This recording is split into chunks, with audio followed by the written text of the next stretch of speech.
Măi, asta e treabă serioasă. Ce faci? Te joci cu educația? Poate, dar adu-ți aminte că și joaca este treabă serioasă. Uite, știm deja că joaca este mecanismul fundamental de învățare. Dar uneori se mai întâmplă să uităm lecția chiar și noi adulți, nu-i așa? Hai cu noi în călătoria jucăriilor Imatico. De la prototipare la cursuri, la atelierul de producție și până în mâinile copilului tău.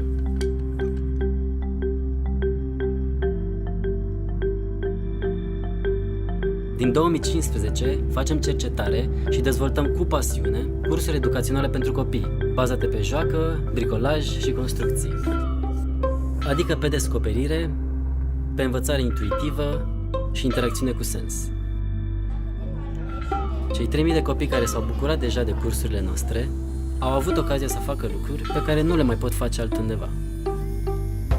Lucrează cu scule și unelte electrice, fac lucruri de oameni mari, testează mecanisme și idei, explorează zeci de materiale didactice și sunt ajutați să descopere răspunsuri. Am reușit astfel ca jucăriile și cursurile Imatico să dea context și valoare practică lucrurilor pe care acum copiii le învață doar pentru că trebuie. Prin joc și joacă, copiii pot descoperi și înțelege noțiuni fizice, concepte științifice utile și aplicații practice, într-un mod natural și foarte distractiv. Materialele didactice și jucăriile Imatico sunt gândite și meșterite integral în atelierele noastre. De la designul educațional, la cel de produs, de la machete la materiale, totul prinde viață aici, cu multă pasiune și cu neobosită convingere că putem construi, la propriu, o lume mai bună pentru copiii noștri.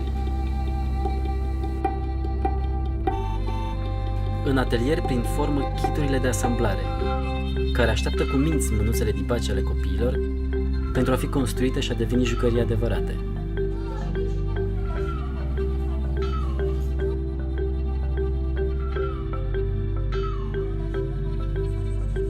Jucăriile noastre nu ar fi jucării fără copii.